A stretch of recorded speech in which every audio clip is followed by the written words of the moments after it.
ከማርያም የበለጠ መመኪያ የለም።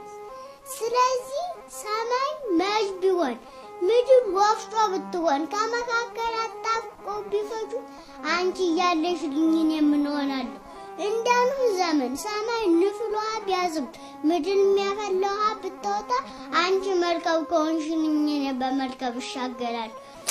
ስለዚህ እመቤታችን የሐዘናችን ሰዓሊት ናትና የሁላችንም ሐዘን ቆርጣ ትጣልን፣ በእውነትም ትጥልናለች። አይዟችሁ እንኳን የ40 ዓመት የ30 ዓመት ይሁንና የዘላለም ሐዘን ሽላልናለች። ደስታን ስለወለደችልን እኮ ነው፣ ሌላ ምንም አይደለም።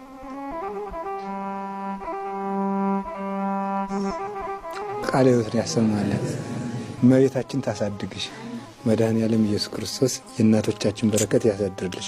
ፍቅሯን እንደ ምንጭ ያፍስስልሽ። እግዚአብሔር ካንቺ ጋር ይሁን። እደጊልኝ ግሩም ጨምሪ ካለ ጨምሪ ነይ ግሩም ማርያም መግደላዊት ከክርስቶስ መቃብር ቀደም ብላ መጣች። ስትመጣ ድንጋዩ ተንከባሎ አገኘችው። በመቃብሩም ዙሪያ ተቀምጣ አለቀሰች። ስታለቅስ ጌታችን ኢየሱስ ክርስቶስ መጥቶ አንቺ ሴት ምን ያስለቅስሻል አላት። ጌታዬን ኢየሱስ ክርስቶስን ወዴት እንደወሰዱት ካወቅ አሳየኝ፣ ከወሰዱበት ሂጄ ሽቶ ልቅባው አለች። የዚያን ጊዜ ማርያም ብሎ በስሟ ጠራት።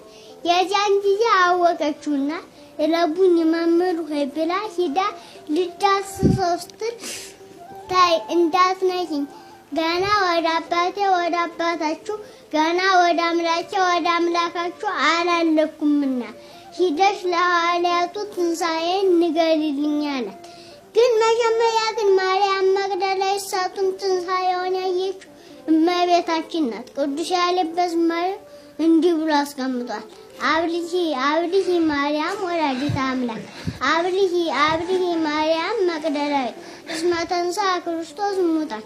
ድንግል ማርያም ወይ አብሊ አብሊ ማርያም መግደላዊት አብሊ አብሊ ክርስቶስ ከሙታን ተለይቶ ተነስቷልና። ክርስቶስ ለመጀመሪያ ጊዜ ሲወለድ ያያት እናቱን ነው።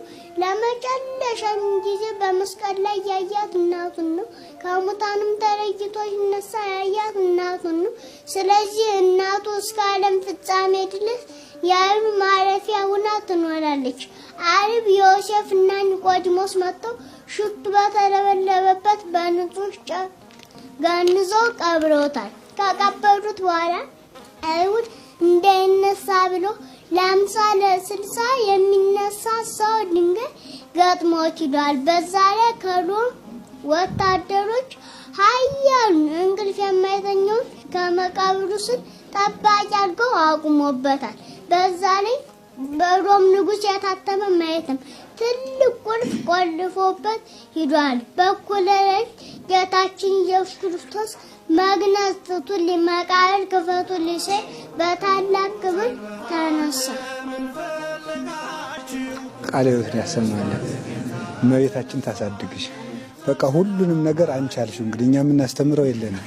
እደጊልን። እውነቱ እግዚአብሔር ካንቺ ጋር ይሁን። እሺ ወይ ግሩም የእግዚአብሔር ሀብቱ ብዙ ነው።